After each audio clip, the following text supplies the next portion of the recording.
My name is Harpreet Paul, and I'm the Network Academic Chair of Pediatrics at the Hackensack Meridian School of Medicine and also Chair of Pediatrics at Kehovnanian Children's Hospital, which is located within Jersey Shore University Medical Center.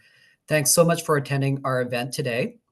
You've got a really exciting treat. We're going to be discussing childhood obesity and latest advances in bariatric surgery. I also do want to recognize our partners, the NJAAP. The two speakers that you're going to be hearing from today are really experts in pediatric and adolescent bariatric surgery. This is a hot topic presentation, and you're going to be hearing about the latest advancements, the benefits, and considerations that you need to think about for bariatric surgery as you're discussing this with your patients and your families. Here at Jersey Shore University Medical Center and Kehovnanian Children's Hospital, we are accredited as the first comprehensive center with adolescent and obesity medicine qualifications by the American College of Surgeons. So that's a great center for the state of New Jersey.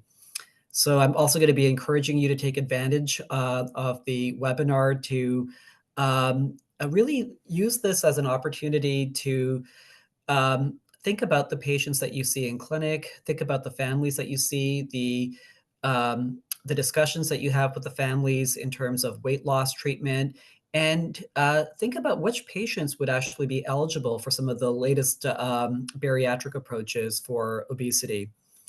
Our two speakers today are Dr. Dina Arumugam, who is the Director of Adolescent Bariatric Surgery at Jersey Shore University Medical Center, and Dr. Mariana Nicoletta Gentile, who is one of our pediatric endocrinologists who also leads our pediatric obesity medicine program. Thanks to all of you who've taken time out from a very busy day to attend our discussion today. And like I mentioned, you're all in for an exceptional treat. The recording is going to be, the session is going to be recorded, and it's going to be sent to all of you after the discussion today. So with that, I'm going to turn this over to our speakers. Thank you so much. Okay. Good afternoon, everyone. Thank you, Dr. Paul. And I'll get started. So next slide. We'll start with the presentation. I'm Dr. Nicoletta, and I'm gonna basically touch on just an overview on childhood obesity, the pathophysiology of obesity, and what our options are on when to refer. And Dr. Arumugam will handle the bariatric aspect of everything. Next slide. So in the United States, 19% of children ages 2 to 19 years have a BMI greater than the 95th percentile. So this may be a familiar slide to some of you. This is a common one that we look at, but you can certainly see that over the years, the rates of obesity in childhood are definitely on the incline. Next slide.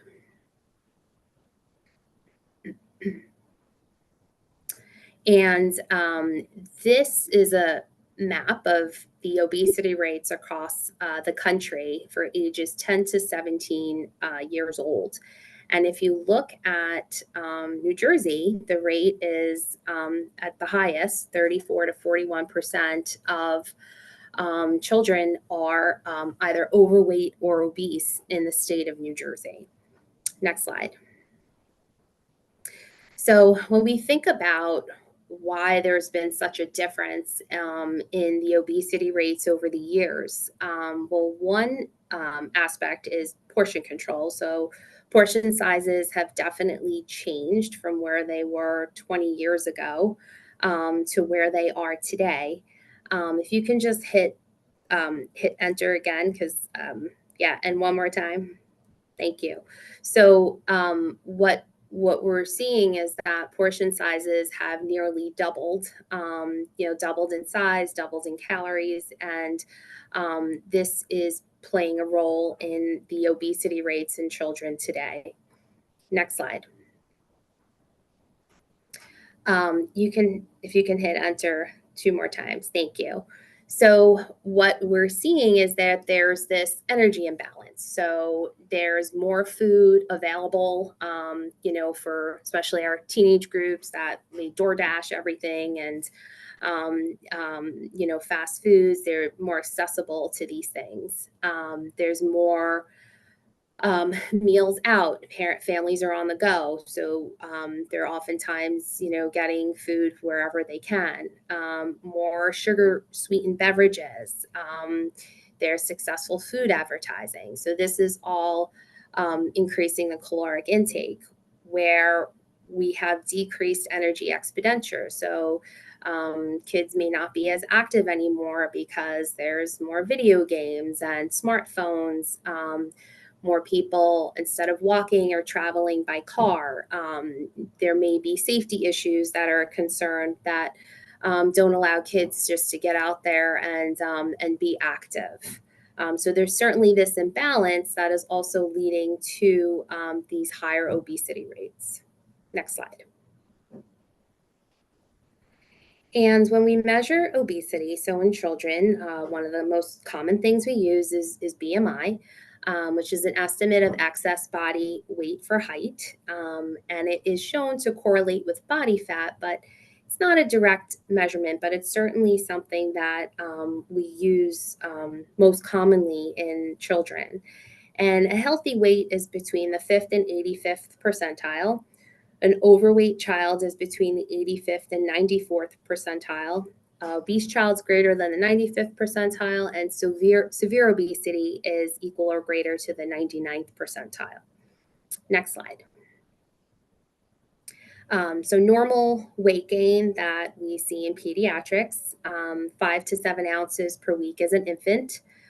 They generally will double their birth weight by 5 months and triple their birth weight by 12 months.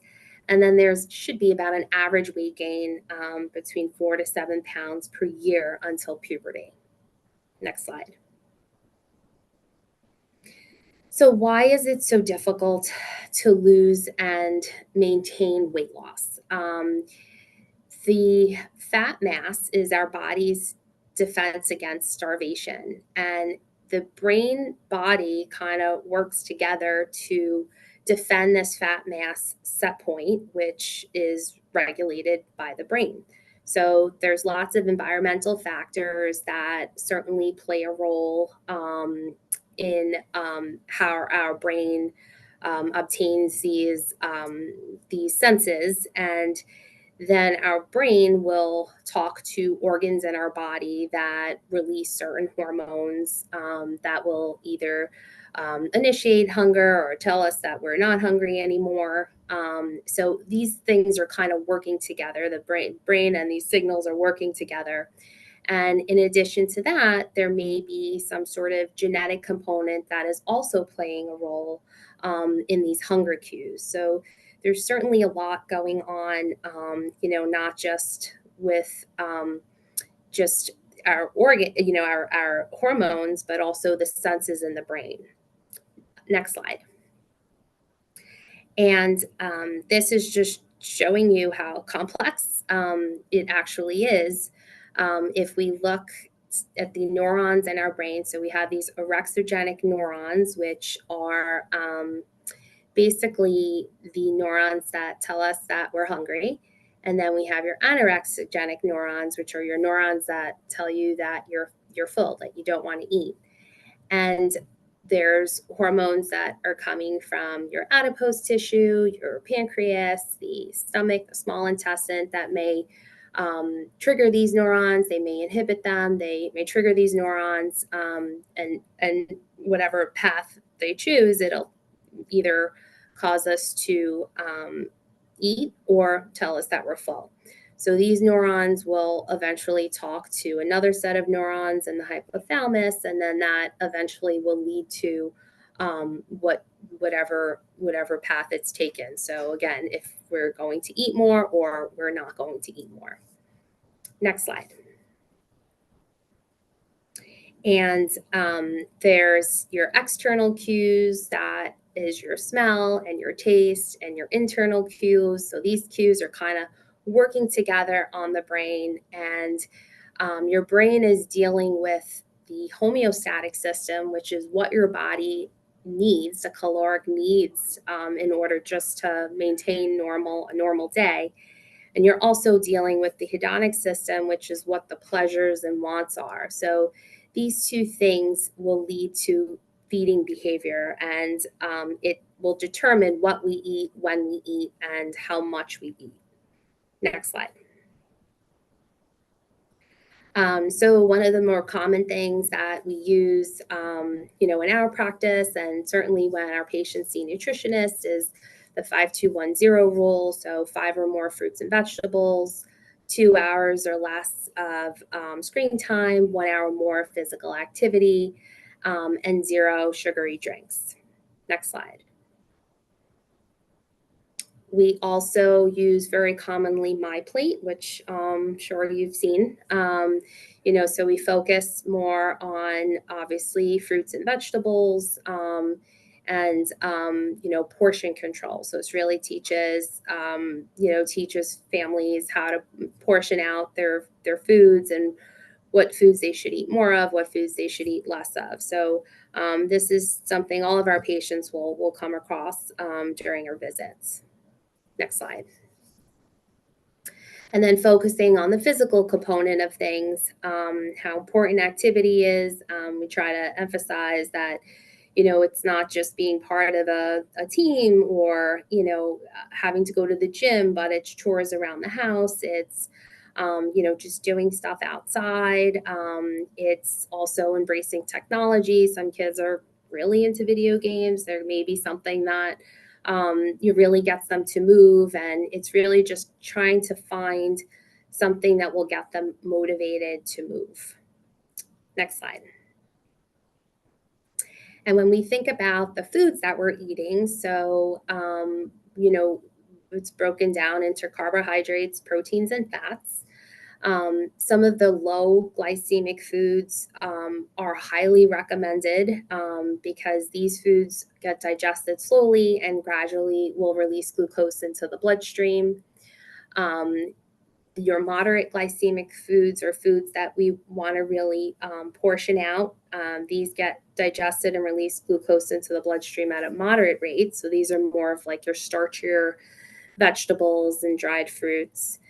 And then your higher glycemic foods is when we really want to limit or eliminate these foods, because these get digested very quickly and they will rapidly release glucose into the bloodstream. So these are more so your sugary beverages, your white products, cereals, things like that. Next slide. We focus on proteins and fats. So your proteins will stimulate insulin and glucagon secretion, and it's more filling than either your carbohydrates or your fats. Your fats have a little effect on insulin, and they actually help delay the movement of food from the stomach to the intestine, and that can slower the absorption of carbohydrates and decrease rise in blood sugar. So, a lot of our type 1 diabetics, this is kind of the way we try to teach them how to eat, where we, have your carbs, but really have your protein and your fat so that it helps balance that sharp rise in blood sugars. And of course, we're talking about healthy fats, oils and nuts and things like that. Next slide. So what do we know about the prognosis of childhood obesity? Obese children between the ages at a very young age, 2 to 5 years old, with a BMI of greater than the 95th percentile are 4 times more likely to be obese as adults. Obese teens are 16 times more likely to develop severe obesity as young adults compared to either normal weight or overweight teens. Obese youths are more likely to have risk factors for cardiovascular disease, such as high cholesterol or high blood pressure. And obese adolescents are more likely to have adult diseases. So prevalence of type 2 diabetes in adolescents has really increased over 30% from 2001 to 2009, and probably is higher now, as well as non-alcoholic fatty liver disease. Next slide. So we're really dealing with children and adolescents that are having lots of problems as obese adults, with not only heart disease and type 2 diabetes, but also physical disabilities, cancers, strokes, sleep apnea, arthritis. Next slide. Um, of course, when we think of obesity, we also want to think can there be some sort of organic cause of obesity? And that's definitely at that point, that's when we do want, you would want to refer if we're concerned that there may be some sort of endocrine disease such as hypothyroidism or Cushing syndrome. Generally, there is an association with a decrease in linear growth velocity that is also associated with continuous weight gain. So growth charts are very important when we're concerned about a child who may be gaining weight. There's syndromic causes of obesity, such as Prader-Willi syndrome, and there's also genetic disorders, so leptin deficiencies, MC4 receptor mutations. These are all have to do with those hormones and neurons in the brain that where there can be an issue. Generally, these kids are diagnosed very young, so they may be very overweight and obese as babies, and they continue that throughout their whole life. Most of the time, it's still dietary, lifestyle counseling. There are newer medications that are certainly on the horizon and have been approved for some of these other rarer mutations for these kids. Next slide. And the AAP certainly, not much has changed in the course of, interviewing these patients, motivational interviewing, and intensive behavior and lifestyle treatment as far as recommendations. But what's becoming more upcoming is in the age of greater than 12 years old is weight loss pharmacotherapy and now bariatric surgery. So these are, this is definitely different than what we've had in the past. That we do have more available treatments for these patients. Next slide. The indications for treatment, so it depends on how severe the obesity is, if there's presence of comorbidities, obviously age, and what our BMI is looking like. Is our BMI increasing every couple of months that we see these patients? We want to see if there's been a response to any lifestyle therapy at a minimum of 6 months, 6 months to a year, really. And of course, patient and family preference. Next slide. So pharmacotherapy, again, this is something that's become very popular in the last couple of months for weight loss. We do have to keep in mind that pharmacotherapy is not for everyone, and it should not be initiated in settings of severe psychiatric disturbances, eating disorders, obviously, if there's any other untreated abnormalities. There can be a rebound in weight and disease pathology once the treatment's discontinued. Some of the studies do show that without the lifestyle changes, there can be 2/3 of weight gain once the medication is stopped. And parents and families should be counseled on the long-term use of these pharmacotherapies, along with the lifelong lifestyle modification. So when we have patients that we see in our obesity clinic, we certainly discuss this, and we also, if they do meet the criteria, discuss bariatric surgery as a potential option for these patients, as it's more long term. Next slide. So when is treatment an option? So pharmacotherapy is available for extremely obese patients older than 12 years old. And then bariatric surgery for BMI greater than or equal to 35 with a comorbidity, or BMI greater than 40 kilograms per meter squared. And I think Dr. Arumugam is going to get more into the bariatric part of all of this. Thank you.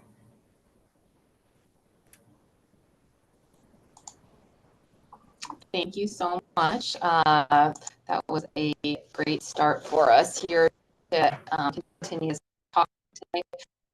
Dean Arumugam, I am one of the general surgeons, bariatric surgeons, usually on the adult side, but recently just started the adolescent bariatric surgery program here at Jersey Shore. Can you advance the slide, please? So I'm going to talk a little bit about our program here at Jersey Shore. I'll cover a little bit about pediatric obesity in the United States, though Dr. Nicoletta really covered most of the nitty-gritty for it. What the benefits of weight loss surgery is in the adolescent population, focusing on weight loss results as well as comorbidity improvements after surgery, risks and other important factors to think about. And then there are different types of weight loss surgery, so which is going to be the best type. Yes. So our program at Jersey Shore Medical Center is accredited with the MBSAQIP, which is a metabolic and bariatric surgery body improvement program. And we are a comprehensive center that focuses on kind of the three overall tenets of weight loss, which is bariatric surgery. We are a center of excellence in bariatric surgery, and just this past year, we also added ourselves as being designated in obesity medicine as well as adolescent weight loss, both medications and surgical options. We are the first in the state of New Jersey to have all three of those qualifications. So we are definitely proud of that and being able to work with our pediatric colleagues to make this happen. What we offer is a supervised weight management program that focuses on surgical and or non-surgical options to adults and adolescents for weight loss. We do focus on a team approach as well as long-term follow-up, with the ultimate goal being for safe and effective weight loss through either surgery or medication.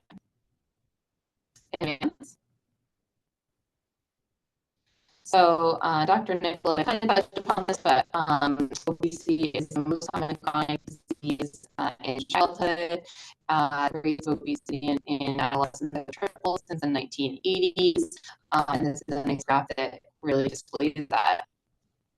About 19% of those under 18 years old in the United States meet criteria for obesity, which is a BMI over 30, and almost 90% of those 12 to 19-year-old range are considered severely or morbidly obese, which is a BMI over 35. So this affects over 4.5 million children in our country, and it is the severe obese category is actually the fastest growing subcategory of obesity in adolescents. Of course, we know there are several associated health conditions, and we know that there's a trend for adolescent obesity to progress into adulthood obesity. If left untreated, this leads to early mortality and decreased life expectancy. Advance. So we know that the causes of obesity are multifactorial, and again, Dr. Nicoletta kind of touched upon this, but genetics, metabolism, hormonal influences, environmental, social, as well, access to healthy food and parks and activity and things like that as well. In 2013, obesity was actually recognized by the AMA as a disease. So just like it's not just like diabetes is a disease, obesity is a disease as well. So we have to kind of focus on treating obesity as a disease. In 2019, the American Academy of Pediatrics recognized bariatric surgery as being the most effective treatment for severe childhood obesity, of course, when being used in combination with lifestyle, lifestyle modifications. Okay,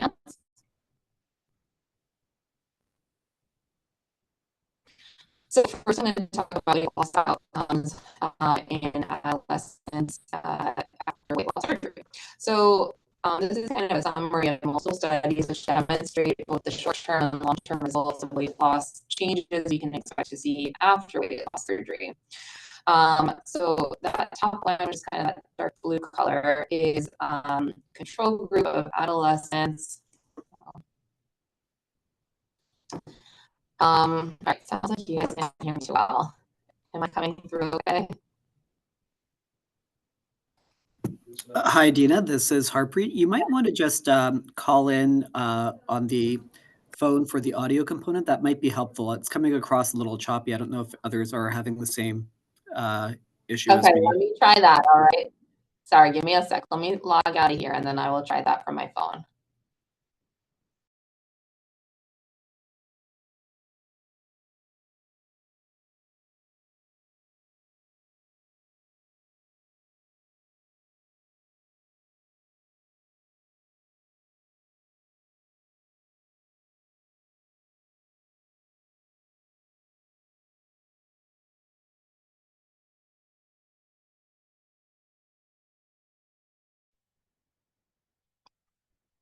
All right, how's that? Is that better? Much better. Much better. Okay, can you hear me okay? Yes. All right, thank you.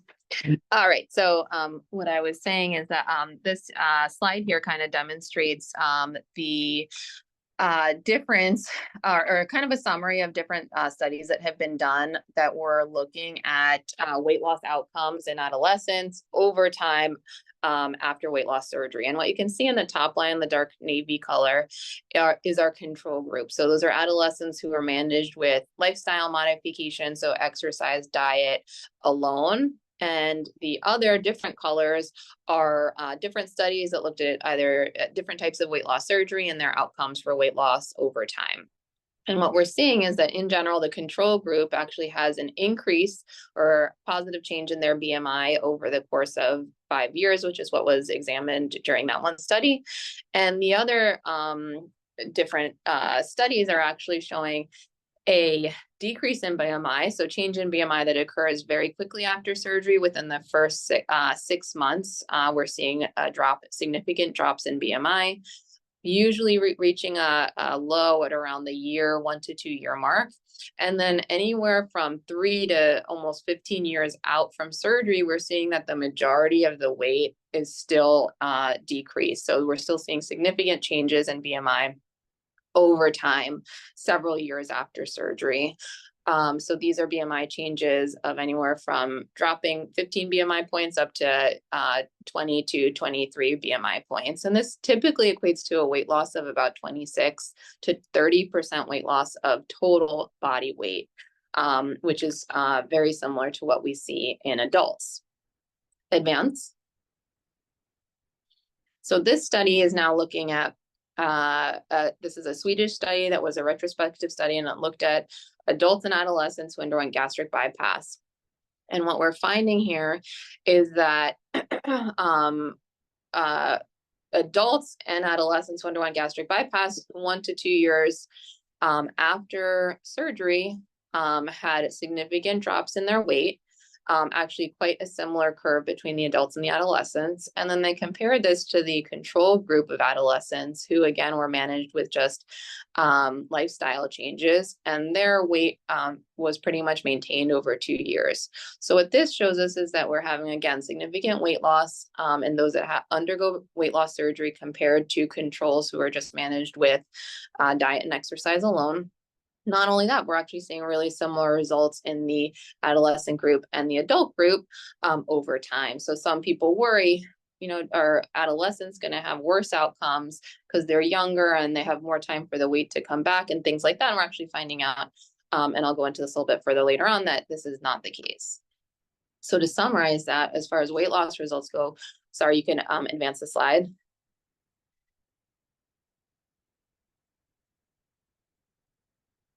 What we're seeing here is that as far as weight loss results go, we're having better weight loss compared to lifestyle modification alone.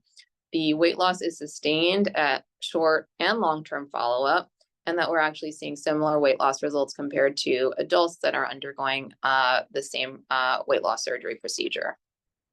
Advance.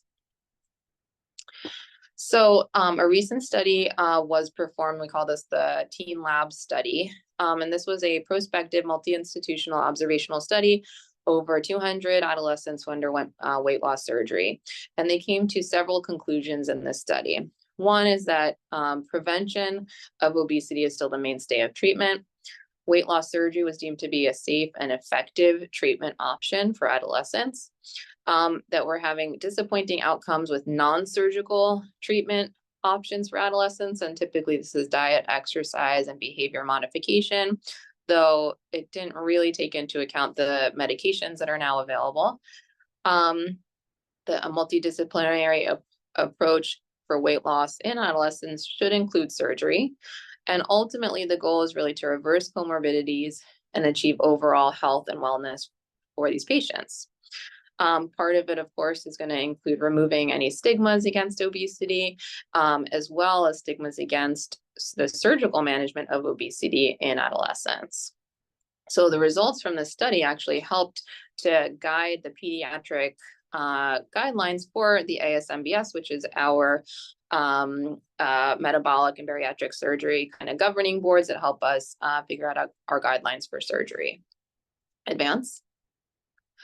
So I'm just going to go in a little bit more about the different medical comorbidities that we can see and how they're affected after weight loss surgery. So outcomes as far as comorbidities go.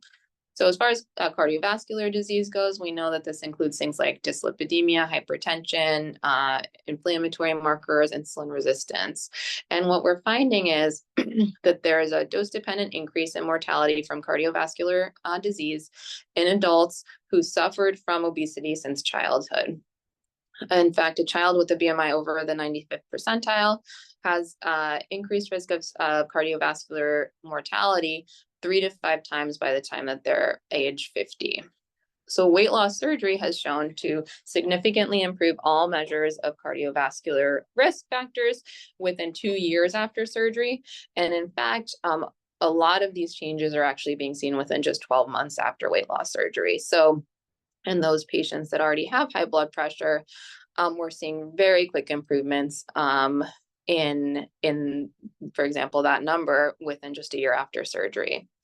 There's one study that actually suggested that increased weight loss, female sex, and actually a younger age at the time of surgery was, those were each independent predicting factors for increased likelihood of normalization of certain cardiovascular risk factors like dyslipidemia and elevated CRP levels.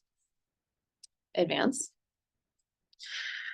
So next up, we'll talk about type 2 diabetes or insulin resistance. And again, we know that there's an increased risk in childhood obesity, and it's a predictor of increased rate of death from cardiovascular events.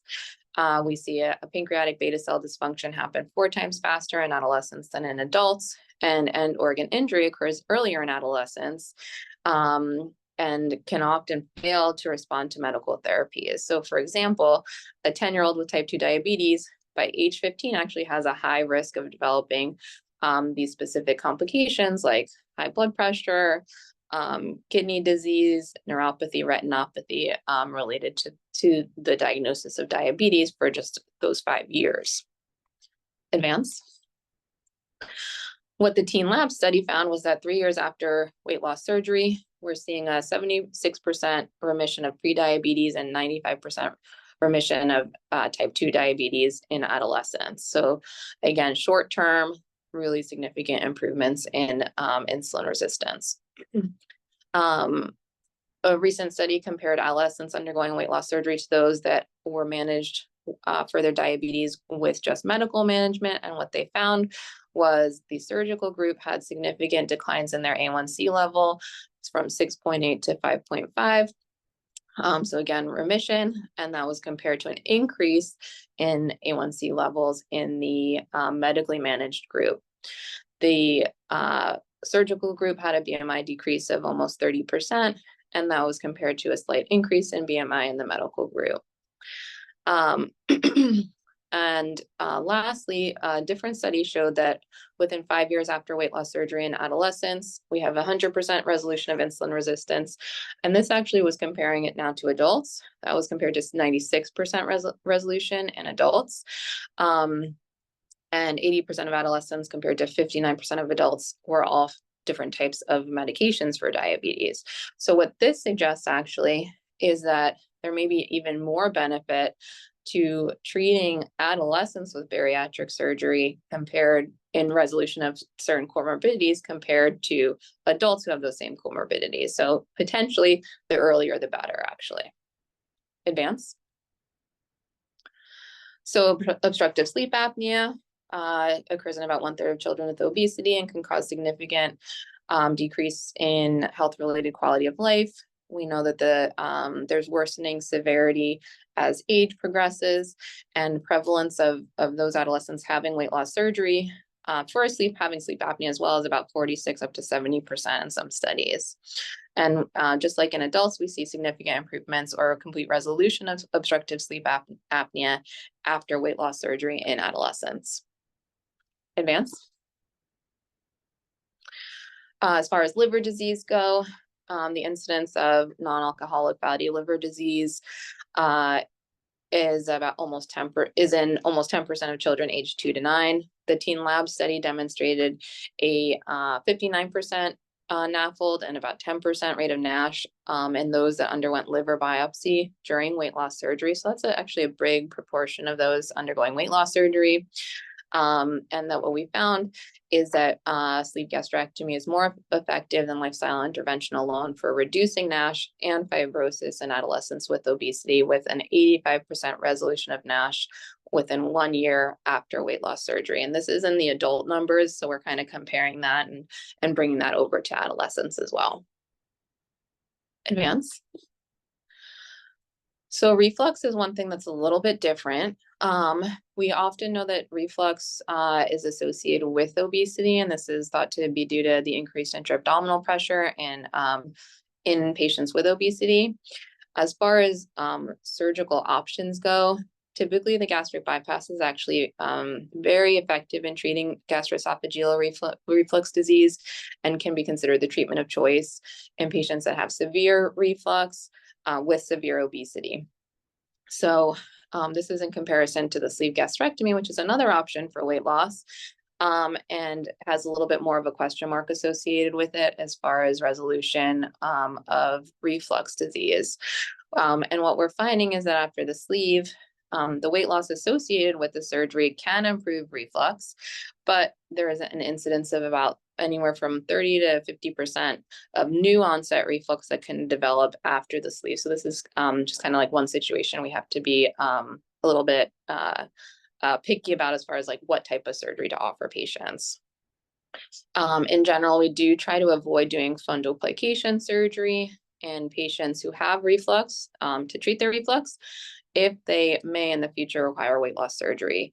So in an adolescent who has obesity with reflux, try not to offer fundoplication surgery. This is same for adults, when in fact weight loss surgery is actually the better option in most patients for treatment of their reflux.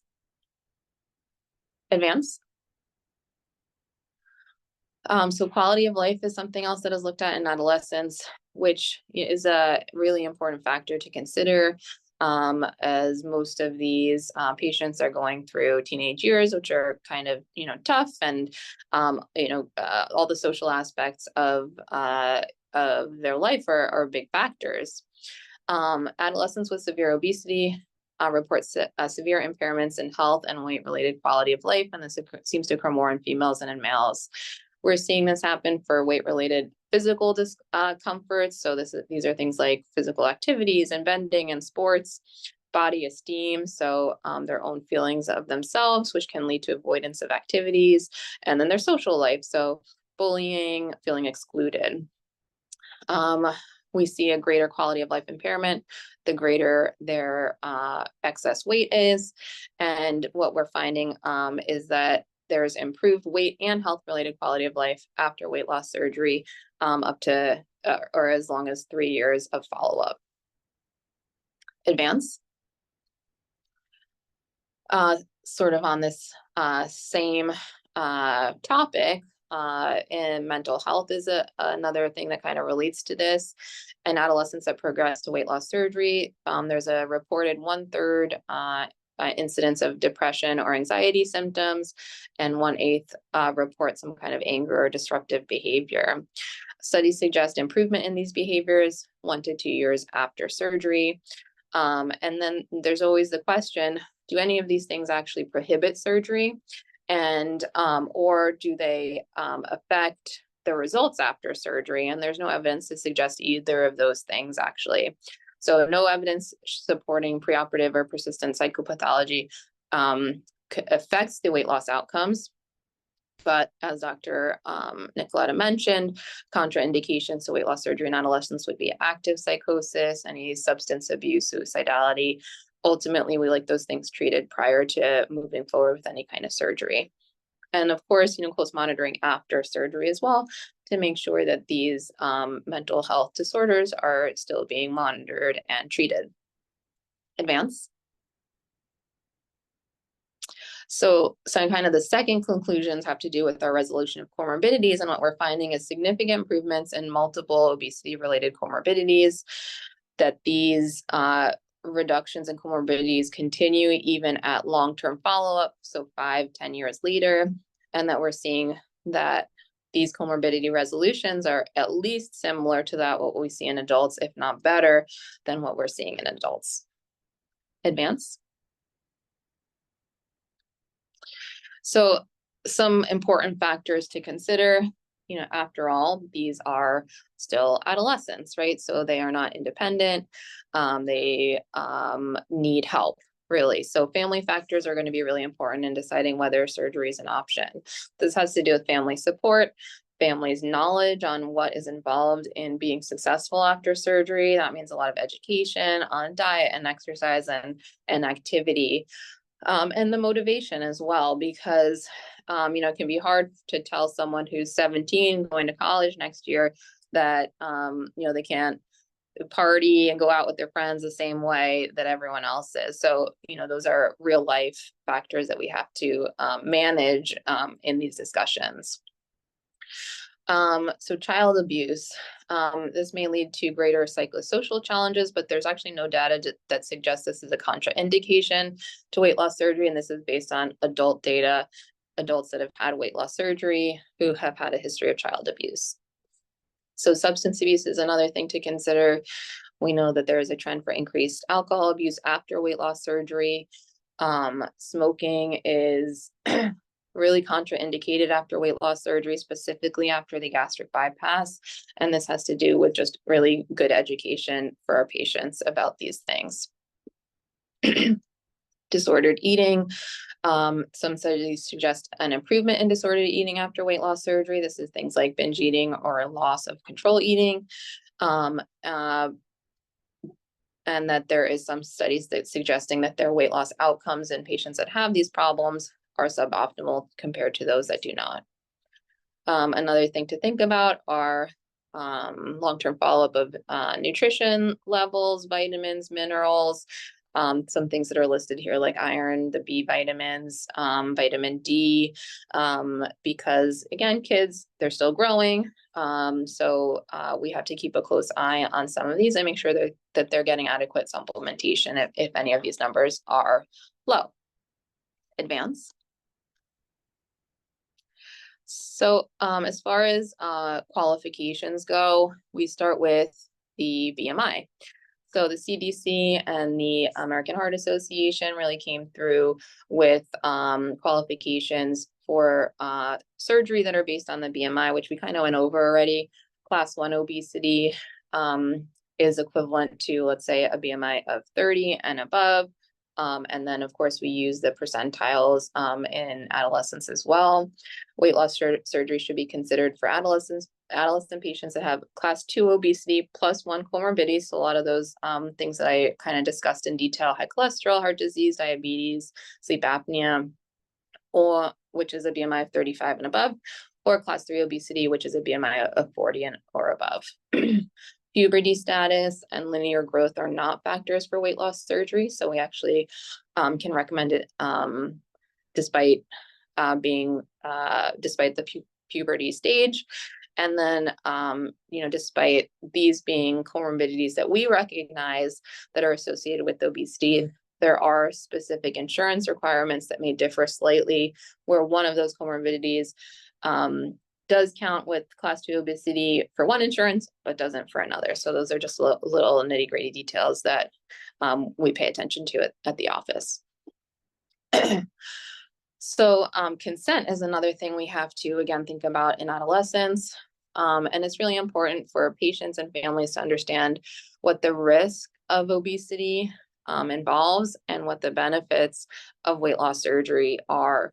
Because overall, the benefit of weight loss surgery far outweighs the risk of adolescent obesity. And I think that's a really important thing to make sure patients and their families understand. Because yes, it's surgery, and yes, that's scary, but the benefit of the weight loss as far as improving those medical conditions far outweighs any of the risks of surgery. Generally, surgery is very safe, really low chance of serious complications happening. In addition, they're really stressing the importance of lifestyle modifications, exercise, potentially adding medications at some point to have long-term success. And then some of the other things we talked about, like lifelong vitamin supplementation and monitoring, potential for needing future surgeries, procedures, pregnancies in the future, possibility of weight regain or comorbidity recurrence. Ideally, we like to have both parental consent and child assent. So yes, our parents sign the consent for us, but we want to make sure that the adolescents understand and agree that this is a good decision for them. If there's a child that does not have decisional capacity, but they do have the family and community support to allow for the necessary lifestyle changes involved after surgery, then we do still encourage them to consider surgery.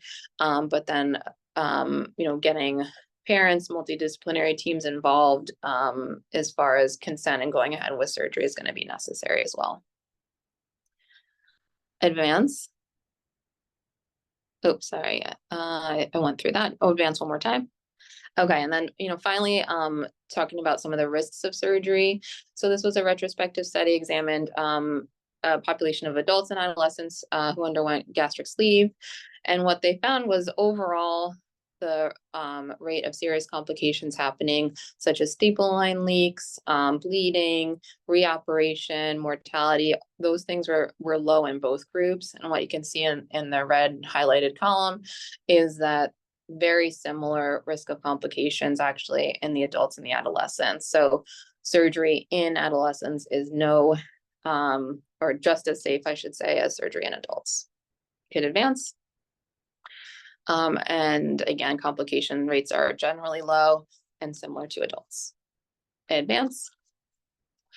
So as far as the adolescent weight loss program requirements go, so on paper, these are all the things that we need. We need a pediatric medical advisor, which is Dr. Lenza.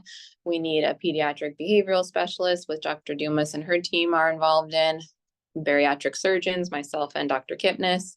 We do have a bariatric coordinator who is Ellen Tizio, who is very closely involved with all of our weight loss surgery patients.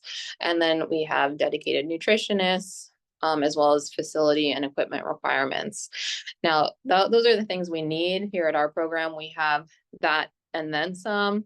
Dr. Nicoletta is also involved in our Healthy You program, which is where we're hoping to see, most of the patients come out of, which, they kind of start with a full evaluation of their health, their weight, and the comorbidities involved in their weight during this program. They try other means of weight loss through this program as well, and then ultimately may end up needing surgery from there. We have pulmonologists, cardiologists, social workers, really kind of everyone involved in this to really allow for full 360 care of these patients. Advance. So I'm just gonna kind of briefly talk about the surgical options because I think we're running out of time. But in general, as far as surgery goes, most surgery, I'd say almost all surgery these days is being done minimally invasively, so laparoscopic, robotic surgery, so small incisions, which allows for quick hospital stay, less pain, less chance of infections and hernias forming, quicker that patients can get back to normal life as well. The surgeries function in weight loss either by being malabsorptive, restrictive, or a combination of both. And worldwide, for adults and in adolescents, the most common surgery that's being recommended is the sleeve gastrectomy. Advance. So the gastric banding is approved as weight loss surgery since 2001. It's not currently FDA approved in the United States in patients that are under 18 years old, so we're not offering that. There are studies internationally that suggest a high failure rate or need for re-intervention after the gastric banding. So that is, part of the reason why we haven't accepted it for adolescents in our country. In fact, even in adults, we're really not doing banding anymore. But it is something that, if your patients ask about, you have, just an idea of what it is. And essentially what we do here is we put a synthetic material around the upper part of the stomach that is kind of like a tube. It's like a blow up tube, you could think of it as. And what it allows us to do is we can inflate or deflate that tube with a office procedure, which gives more or less restriction on the stomach so that when you eat, you feel full very quickly. If the balloon is inflated, we can also take the balloon down, and that causes less restriction on the stomach and ability to eat more. You can advance. The gastric bypass is really our gold standard operation for weight loss, been around for decades, works really well for weight loss. We're seeing a mean BMI loss of anywhere from 15 to 17 BMI points. Reintervention rate is on the higher side, up to 20%, with 30-day complication rates being anywhere from 9 to 11%. We do see excellent improvements in comorbidities and quality of life. And most of the weight that we see being lost early on, years later, most of that weight loss is maintained. Not all of it, but most of it. The gastric bypass, as I mentioned earlier, may be preferred in patients that have severe reflux disease, but it's really, really important for patients to have good compliance with medication, vitamin supplementation after surgery, because this is a malabsorptive procedure. And then really careful about smoking in the future, or even being in smoking households, because we can, what we see here is ulcer disease that can form. What we do for this operation is we kind of essentially reroute the intestines. So we cut the stomach into a small reservoir. We then cut the small intestine, reconnect small intestine up to the stomach, and then we make a second connection of small intestine to small intestine. So what happens, and sorry, I can't, show you with the mouse, but essentially the food goes down one limb, the intestinal enzymes go down the other limb, and then they don't meet each other and don't start digestion until later on in the GI tract. So what that does is it leads to malabsorption, or a change in the way your body actually digests and absorbs the foods that you eat.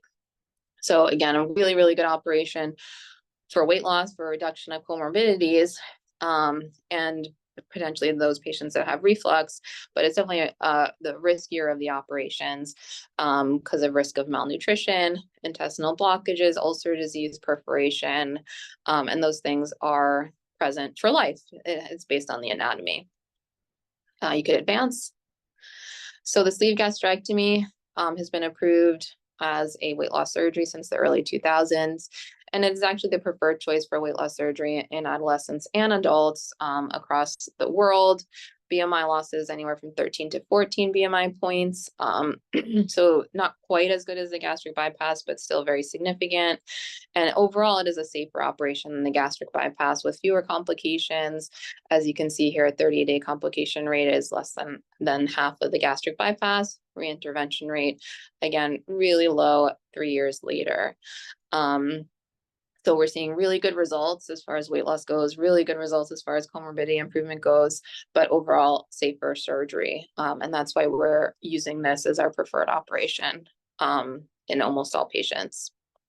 You can advance. So in conclusion, severe obesity in children and adolescents is a major health crisis in the United States that's only been worsening.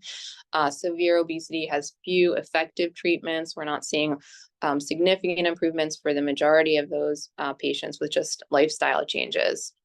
Weight loss surgery is considered safe and effective means for significant weight loss in the adolescent population, and it should be considered part of the multidisciplinary approach to treat obesity.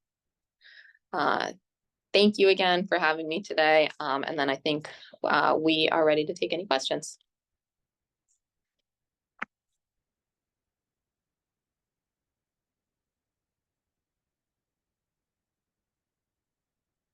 Thank you so much, doctors. That was wonderful. One of the questions that we received from the attendees was, are the outcomes of bariatric surgery similar for those who have a hereditary component contributed to obesity? So they're not actually, not quite as good. Now they're still significant, but they're not quite the same as those that don't. And I think part of that has to do with ability to comply with the necessary lifestyle changes. It's results are still excellent, still improved compared to non-surgical patients. But again, I think making those behavioral changes are a big part of success. Thank you. There was a question about this being a CME. This is a lunchtime lecture, so it's not providing credit, but hopefully all attendees found it, as I did, extremely informative for bariatric surgery. Thank you. This is Harpreet Paul. I had two questions, if that's okay. Sure. Okay, so the first is, with the advent of the GLP-1 agonist, I'd love to get your perspectives on whether the options are binary. So, for example, weight loss surgery versus GLP-1 agonist, or is there an opportunity for bariatric and weight loss surgery to be more like precision medicine, whereas it could be lifestyle factors plus bariatric surgery plus perioperative GLP-1 agonist? What's the role of a potential overlay of the medication approach in the setting of bariatric surgery in adolescents? So I can tell you how we kind of approach these patients when they come to our office, because oftentimes that becomes a question: is can we go on weight loss medication? And certainly, obviously we look to see if patients have made these lifestyle changes, and and some of them have, and it's really difficult for them to lose the weight, and medication is certainly an option. So I do offer medication for these patients, but I also, and every patient is different. It certainly depends on their BMI and their lifestyle and their social situation, but I do discuss bariatric surgery as well. So I discuss both during my visits with them, and oftentimes patients may need to be on these GLP-1 medications first, even before they get the surgery, just to get them to whatever weight that they need to get down to in order to kind of follow through with the surgery. And sometimes patients need to, the medication's only going to allow for a certain amount of body weight to be lost, and it may not be enough. And bariatric surgery is what is really needed. In addition to that, sometimes even, and Dr. Rumigan can certainly talk a little bit more about this, but they may continue to be on these medications even after the surgery. So I do discuss both during the visits, and it's really, patient preference and, and everything else that kind of goes along with it. Yeah, I completely agree with that. And that's how we're treating our adult patients as well. What I find is that in general, not 100% of the time, but in patients that are at a BMI that qualifies for weight loss surgery, medications alone probably won't get them down to a healthy BMI. I would say we use the medications in conjunction with surgery, whether it be before surgery, after surgery. I think is completely appropriate.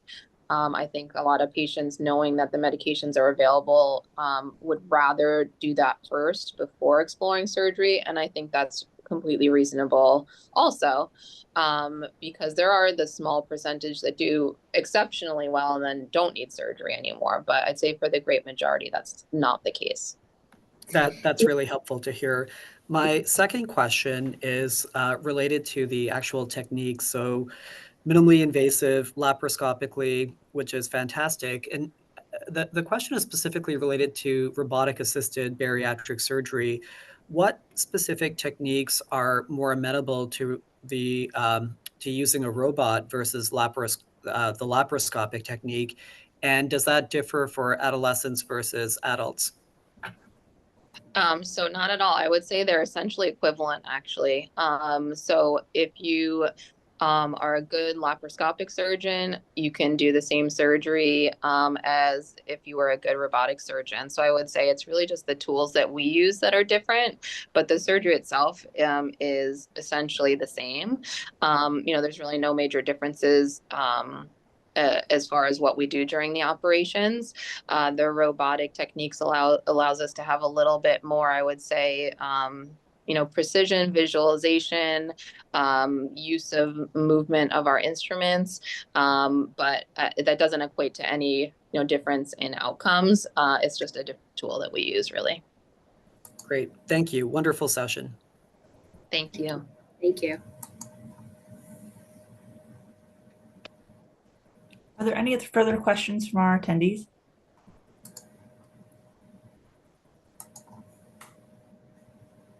Okay, well, thank you so much, doctors, for your presentation. It was really valuable. And thank you for all who were able to attend today. Have a great day. Thanks. You too. Bye-bye.